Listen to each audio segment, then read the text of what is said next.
Welcome back. If you've just joined us, you're watching the news at 10 on Channels Television, coming to you live from Lagos. Reminder of our top stories. Presidential Election Tribunal rejects request to inspect INEC server by the PDP, and its presidential candidate in the 2019 election, Atiku Abubakar, says application is premature. Central Bank Governor Godwin Emefiele unfolds five-year action plan targeted at growing the non-oil sector, hints on fresh bank recapitalization. Vice President Professor Oshibajo meets with Nigerians in New York, insists state policing would effectively tackle rising kidnapping in the country, as he also holds session with the U.S. Council on Foreign Relations. And U.S. targets Iran Supreme Leader Ali Al-Khamenei in new wave of hard-hitting sanctions on the country.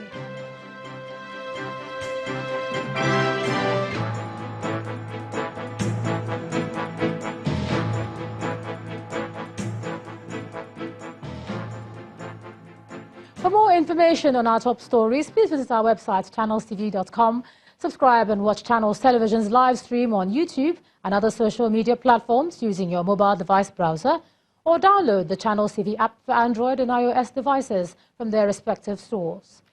Besides giving you access to news updates on the go, the Channels TV and Channels 24 app has an eyewitness feature that you can use to share pictures, videos, or news of happenings around you. Just install the app, tap and swipe to reveal the menu, and please follow the instructions. Now let's discuss the CBN's five-year monetary policy action plan. I'm now being joined on the news at 10 by the CEO, Financial Derivatives Company, and an economist, Mr. Bismarck Ravani. Thanks a lot for joining us. Good evening, Jama. As we look at this plan. So what's your initial assessment of the plan? I think it's what I call a monetary policy blueprint. The central banks are not in the business of planning. There's already an economic recovery and growth plan. So, but my opinion of the blueprint is that it's audacious, it's bold, and it's prudent. It sets some clarity as to how the central bank hopes to respond to the instability and the vulnerability that will come because of global uncertainties, complex world, regional competitive issues and regional integration, and then domestic vulnerabilities within Nigeria as we seek to accomplish a high growth trajectory. I think that's very clear. So let's kudos, one, it's audacious, two, it's bold, three, it's prudent. But let's set some perspective. Let's get some things clear. One, economics of monetary policy. The economic policy is an aggregate of monetary policy and fiscal policy.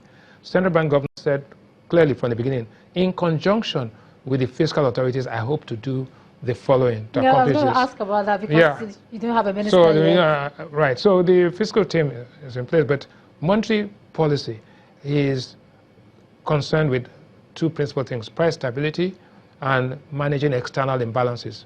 It's not about exchange rate management, it's external imbalances. If your exchange rate is misaligned for any reason, it creates imbalances which will now feed through to the domestic economy.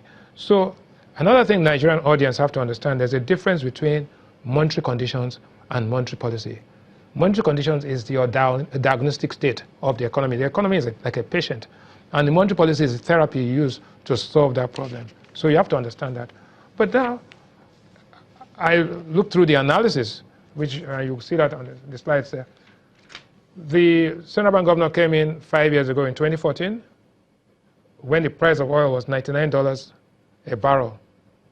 We have no control over the price of oil. The oil came down to 28 and then went back, coinciding with when Buhari came to power, and has gone back. So oil is the engine of this economy. So was dealt a raw deal, 1999, and it got down to 45 in 2016, because I'm going to do a three-dimensional analysis.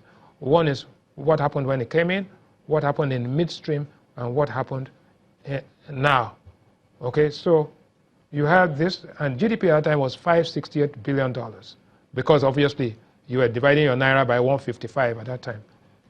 And it fell all the way to $405 billion in 2016, and it's gone back to 482.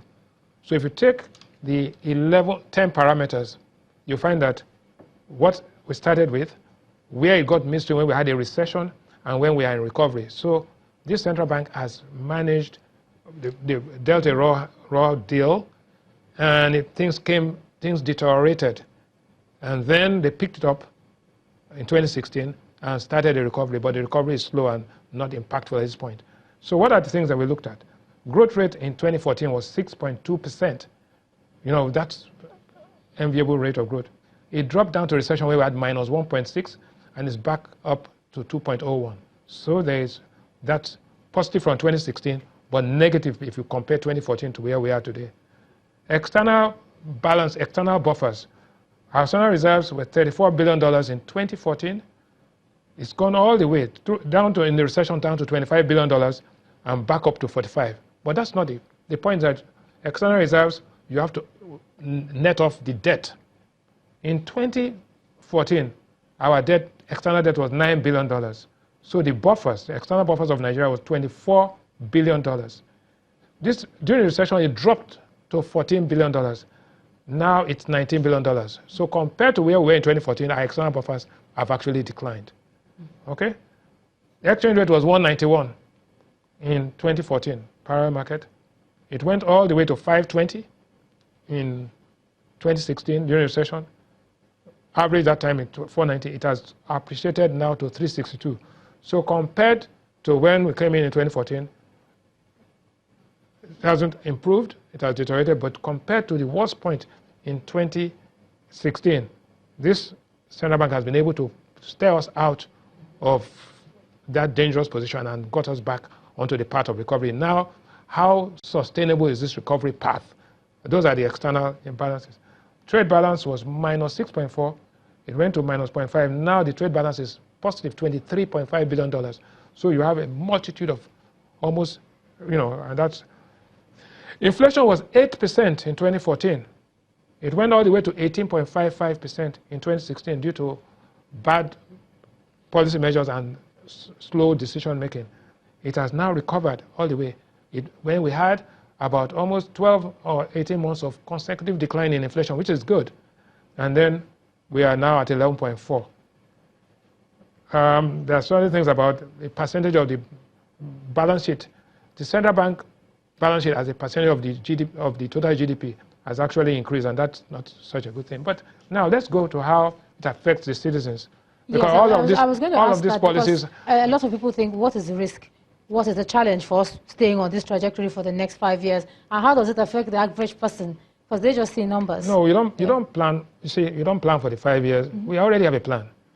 All you plan is how to respond to the unexpected crisis, and that's why I call it a blueprint. Monetary policy is not about planning. About growth is a, you know, and we'll come back to that. Growth is a fiscal objective. Unemployment is a fiscal objective. Investment is a fiscal objective. Monetary policy, you have what we call a framework, which is called inflation targeting, and you have an anchor called the interest rate, and then you have the external imbalances. You have intermediate aggregates, which is money supply, and then you look at inflation, which is the outcome. So that's what it is. Right? So, but let us go back to how it affects the man on the street. This one, and I've said this over time. In 2014, the price of a bag of gari was 13,500. In 2016, it stayed at 13,500, and it has come down to 6,500. So there's a 53% appreciation. So if you're eating gari only, right, you are 52% better off now than when the governor of the central bank came in, and that's good. But food inflation, in spite of all of the herdsmen and all of this, we've seen that rice was 9,500 in 2014. It went all the way to 19,000 in 2016 during the recession, and it has come down to 15,000 naira.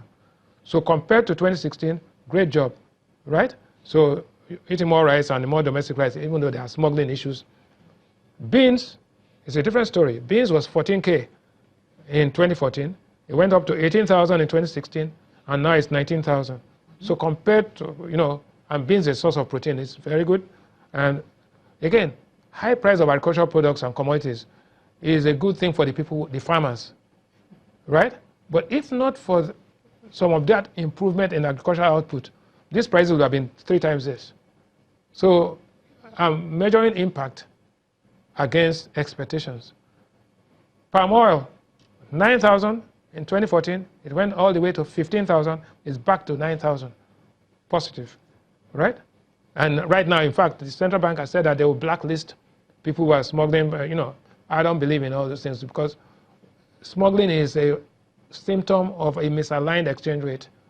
And people take advantage. And smuggling is not only import smuggling, there's export smuggling, which is another issue. Tomatoes, this is a big issue because there's the tomato plant virus and all of that. It was 4,300 naira a bag in 2014. It went all the way to 10,000, it's 18,000 naira now. It is 319% more expensive tomatoes today than it was in 2014. And of course, petrol was 97 naira for a liter of PMS. It went to 146 and it's now flat at 149. So all things made, what were the promises? The promises are this. I will bring macroeconomic and financial stability by bringing inflation, single-digit inflation. Single-digit means anything from 0.1 to 9.9. That's not specific. If you want to have a target, you give a target within a tiny range, 6 to 9, maybe 8 to 9, 2% to 3%. It cannot be. And then the growth target was quite interesting. It said double-digit. Double-digit means anything between 10% and 99%. So let us assume that we are growing at 2%, we want to go to 10% in 5 years. It's possible. But growth is not the objective of, it's a side ancillary objective of the central bank, but it's the objective of the fiscal authorities. Boost financial inclusion. Yes, that's good, and we can do that. Boost external reserves, well, and MPLs. Now, the most important thing here is what are the, what does recapitalization mean? And that's a very important thing. Is it regulatory induced, or is it because of market conditions? Yeah. So, in the end, it's a good thing because the banks have to be competitive and they have to play in the regional space. So, all said, what next? Next is that we are going to have to deal with the inflationary impact of the minimum wage payment. We are going to have to deal with the fact that oil prices are volatile. We are going to have to deal with the fact that you cannot make omelette without breaking eggs. And so, generally speaking, prudent, audacious, and bold, I think it's a good thing that we have been talking about it. Thank you very much. Thank you so much, CEO of Financial Derivatives, Mr. Bismarck Rwani. Thanks for breaking down the numbers for us on the news at 10 tonight. And when the news at 10 returns, Central Bank of Nigeria reiterates its determination to achieving low inflation environment and stable exchange rates. That's on Business News. Do join us again.